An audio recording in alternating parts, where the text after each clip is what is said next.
Hi, my name is Tolu Adeusi, and I'm an under 40 CEO. The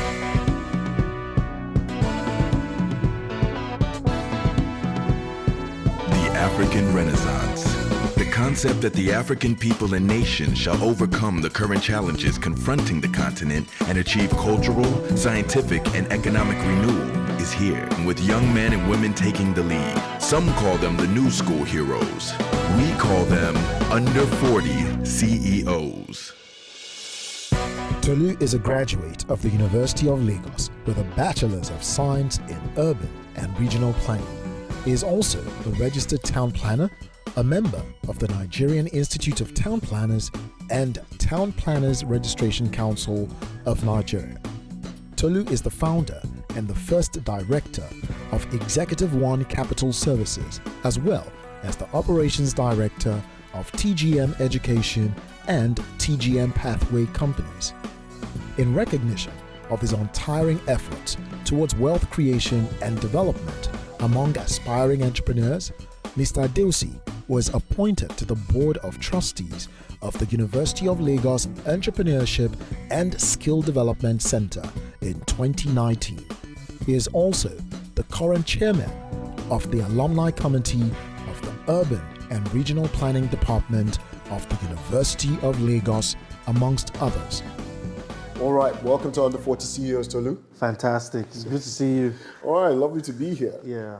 All right, Tolu. You were born in Surulere, I believe, in Lagos, and grew up in Lagos. Tell me about those early years being born in Lagos, and what was Lagos like at the time? Growing up as a child, to answer your first initial question, I went to Chrisland. Then then of course there was a bit of struggle when I was in primary school, my primary 5, and I had to go change schools to Unilag Staff School, where I finished my primary school education. So when you say struggle, what do you mean? Well, I think it was way back in the early 90s, basically, where there was a bit of change in government, and it affect, businesses generally. And I think at that time, my parents had a bit of financial struggle. So they had to make room for opportunities where there were just a few that were available. So they had to, of course, then they did contact a few people that we knew and we shared. We went to church because I'm a Christian growing up. So I think, the Christian church, the Anglican Church of the Ascension in Okwebi, was, one of my other schools that, did help me through, my journey and my experience in Lagos. So from there, from primary school in Lagos, I went on to study at in Kano, Federal Government College, Kano. I was the best student there best student for physical health education, though I don't look it now because I'm on the big side, for 96, 97 session. And returning back to Lagos, I had to settle down with the new ideology of wearing dog tag. For some of my friends we used to wear dog chain, and it mattered if you had Timberland shoes on, pink, blue, whatever those days. And of course, I had to adjust because I was an Abuki pretty much. I was under gracefully, I had good guardian for your family, and then before I returned back to Lagos. Having been on the receiving end of some of the ills of society, Tolu was determined to give back. He had passed the examinations to get into King's College, Lagos, but upon visiting the then Director of Education, he discovered that his name had been struck off the admissions list. Thus, he ended up north at Federal Government College in Kano. Let's stay in Kano for a little bit. Yes, okay, cool. So you attended a federal institution. Yes, I did. Which meant that it was sort of like a melting pot of Yes. tribes Yes. and religions. Yes. You were also possibly, I mean, in one of the classes in senior secondary. Yes. You were probably in commercial classes. Yes. Awesome. Yes. What informed, that decision to even be in a commercial class, not an arts or science class? I must say that after I finished my high school, finished the GSS 3, I think, Yeah. and progressing to SS1, I discovered that I had built friendship, relationship, as to, yes, there was academics, but the academics was not the strongest part for me. It was more of the relationships that I had with a few friends in the north, whether they were from different kind of family backgrounds and tribes. And back then in Kano, there was also discipline in the Federal Government College Kano, where it mattered if the rooms were clean, the toilets was clean, there was competition amongst houses, you will be trashed. The word trash we used to call then, it means, discipline basically, if you didn't meet the highest standard.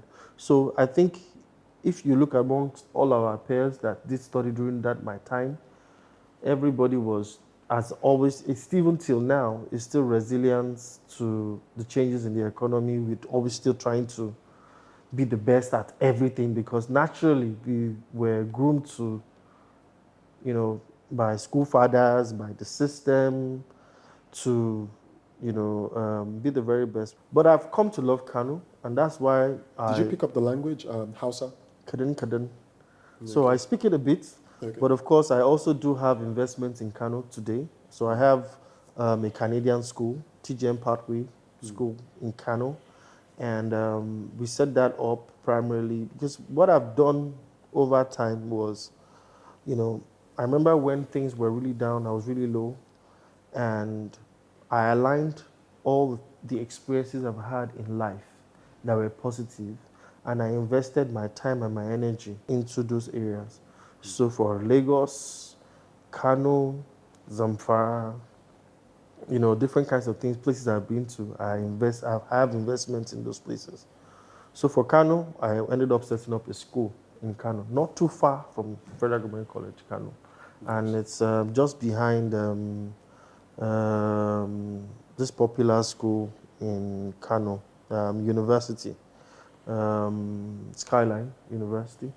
So I had pretty much met a few people in politics also to try and see how we can, but of course, it's not like Lagos anyway. So, and of course, security challenges in the country has caused a bit of dynamics in that area. So I returned back to Lagos. I went to Immaculate Heart Secondary School because it was difficult. When we returned back from Kano in my SS2, I told my parents that, SS1 ending, and I told my parents that, look, I couldn't go back to the school. Myself and some of my friends had promised ourselves that we would not go back to school to FGC because we had not been cool to some seniors. So we had planned that we would all go back and tell our parents to enroll us at King's College, Lagos. So, but before I go back and how King's College came to the story, I think that, I shouldn't continue this discussion without discussing the ills of the society that also did affect me and how I ended up going to Kano. As a child, after primary school, I scored 516 in my common entrance exam, which was way above the cutoff mark to get into King's College, because I wanted to go to King's College. And the then director of education, my mom went to go and see him that, they didn't find my name on the list, surprisingly. And he too was shocked. But it now so happened that somebody had removed my name from the list. Whilst my parents were waiting on the federal government's educational scheme to allocate a space for me at the King's College. And there was no place at Federal Government College, Lagos also. That's Janiki. So it was only Federal Government College, Bauchi, Kano, that were only having few spaces. My dad came to my room that day, that fateful day, evening, and said, you know what, you've done your best, son. I have two options before you. My father, at a very young age, is an ardent believer of you choosing your own destiny, but he will guide you. My parents, my dad and mom, there are people like that where they will let you pick your decisions, but they will advise you of the ills and guide you through that journey because you made that decision, so that it doesn't come back saying that they made that decision on your behalf and it was not at your best interest. So they asked me that fateful day, did I want to take on, Federal Government College, Kano, or Lagos State Model College, Badore. But somewhere inside of me, I knew that I loved a bit of adventure. But whatever it is, I chose Federal Government College, Kano, and I made my decision to go into commercial class because of friends, only for me to get there and discover that really I didn't like accounting and I was science inclined. But I just didn't know how to, because physics looked like math to me. So anything to avoid that area. And but on coming back to Lagos to round off my high school, I did try to change, but it was almost late. But after we had only 2 terms or 3 terms at Immaculate in 1999, when my parents wanted us to redo our exams again and redo the year because they wanted to see if we were really ready to get on into university. So we went to GRA Summit Secondary School, then at Ogba, and that's where I finished. While at the university, life got real for Tolu. He realized his parents could not fund his lifestyle, and hence he opted to do business, buying and selling. He would trade in used clothing and cheap meals before being offered a job as an office assistant. He would also post flyers to make extra income, and this afforded him the opportunity to really get to know the city of Lagos. So while I was in university, I got into University of Lagos, Urban Regional Planning, and while at the university, a lot of things did occur to me that, life got more real. My parents could only give me a limited amount of money, and I knew it couldn't take care of all of my financial expenses in university. So I went into trade. So the popular market in Yaba Market, I would arrive there after my parents gave me 1,000 naira or thereabouts. With 1,000 naira, I would arrive there and end up buying clothes worth 700 naira. I buy Ralph Lauren. I knew designers that students like myself would like to buy. I'll buy them, and sometimes then I'll go in and tell students. These were used clothes. They were used clothes. I'll wash them and iron them, and go about to say, I got this good deal. Do you guys want to buy? And we're like, Tolu, how come your prices are so good? I'm like, don't worry, this is just fantastic. No, it felt a little dodgy at that time, but it paid the price. Then, of course, I joined a friend in the trade in selling Indomie and eggs in the university. And, then Femi then offered me a job as an assistant, office assistant, and I did work there. I worked there for 9 years, and while I was also in university. So I was paying myself through school, distributing flyers, banners, pasting posters around the city of Lagos. And that's how I got to know the city of Lagos even much closely than I do today. All right, so it's on record that by the year 2004, and at the age of 26, I believe, you had made your first million. Yeah, at that time, it was very, very interesting. So I met Prince Adeosi, and I did grow up at some point, the Oni of first son. And so I met him when he got back from the university. And I did say, I ran into him, I said, you know what, look, I do town planning, I can do town planning consulting for you guys. He had then just become one of the directors in the hospitality business. So he said, why not come over to our office? So I took that bold step and I went to their office and we were discussing town planning. They had an estate that they wanted to build and design. And I said, you know what, I could do the job. And Prince Tokumbo and Prince Deremi with Princess Kemi, he came to my head and said, you know what, Tolu, you know what, we'll give you this job. And after convincing them with a few designs and presentation, we had other people like Design Union, different kind of architectural firms bidding for the job. But I was lucky enough to get the job. The job was valued at about, I think my first pay was it 5 million? No, it was 15 million. So they paid me an upfront of 5 million naira. And then I'd already set up TGM around that period.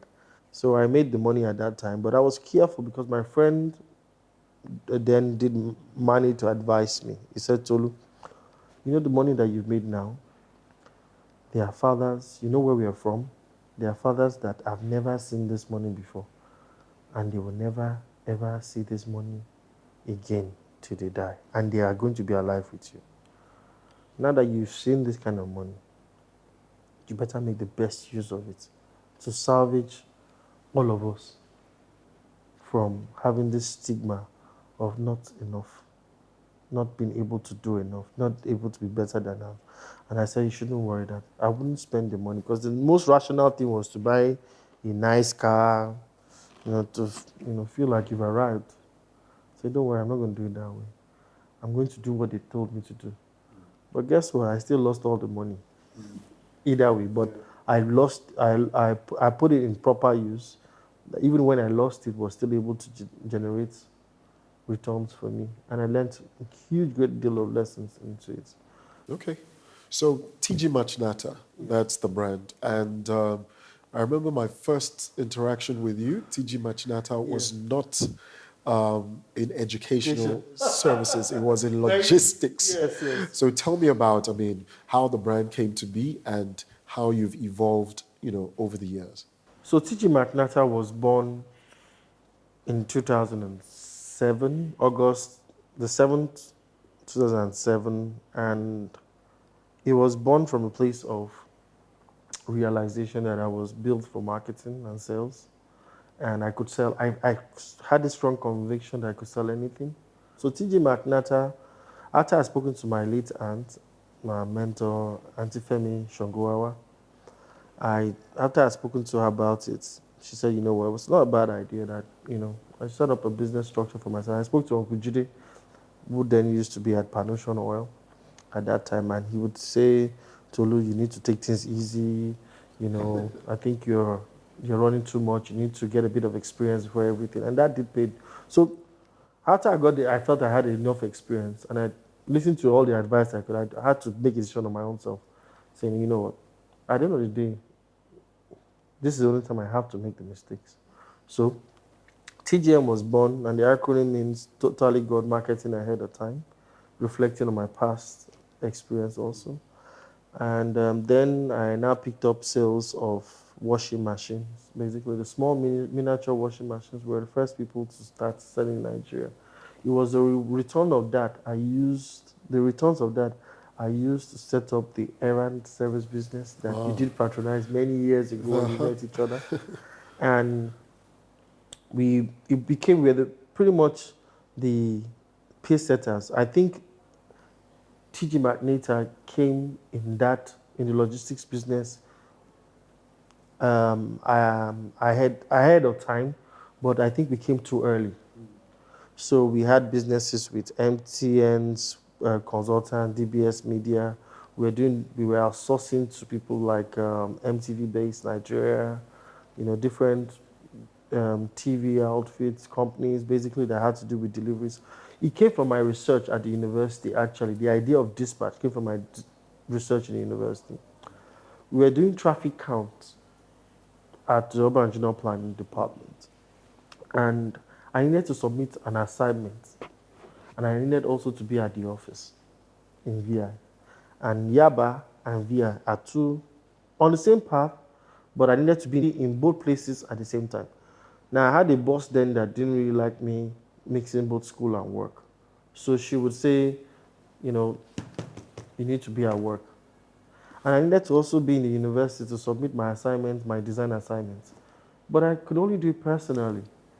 So at some point during my breaking hours, I would stop a bike to take me all the way to Obalende before boarding a bus that would take me to Unilag and try and submit my assignments and beat enough time to get back to the office in VI without anybody knowing. So I now thought to myself, why not set up an errand delivery company where you can make that phone call to and they can go to where and where to pick up an object for you and deliver.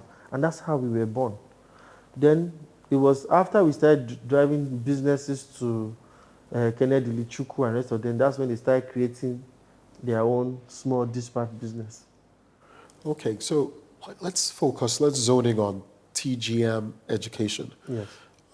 It's one of the fastest growing, educational agencies internationally in Nigeria. Yes. How did you come to be the foremost educational agency? Tell me about that journey. So TGM education kicked in after I lost my job, basically. So I got home that day. I only had a laptop and I was downcasted. So I got a phone call from one of my friends and he called me and said, Tolu, I have a friend who has a younger brother that wants to go abroad to study.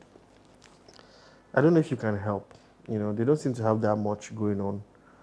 I don't know, but I recommend, I knew that you used to work there. So I said, okay, I know people by measure of my auntie's relationship because she was the regional manager for Laurie Green at that time. So I sent an email to Charlotte Midoi at that time at LIBT with Navitas, now Navitas. And Charlotte now said, Tolu, you know what? Yeah, we can help with his admission and everything. They gave the boy the admission. They cooked me we went through all the process. The boy got the visa. And she now said, Tolu, wait a minute, you know that we are actually looking for a consultant here in Nigeria. Can you handle it? And I said, yes. And I absolutely knew nothing about what I was saying yes to. So, she now said she was coming to Nigeria in a couple of months. So when the delegate was coming, the international representative was coming, they had a big fight off with Laurie Green at that time, with the directors of Laurie Green. And they were looking for a Nigerian partner. And there was only one young guy that looked like understood some level of the industry that they wanted to talk to. So Charlotte came in and I showed some level of delivery in the past by sending that one student and a few others. Hi, my name is Tolu Adeusi, and you too can be an under 40 CEO.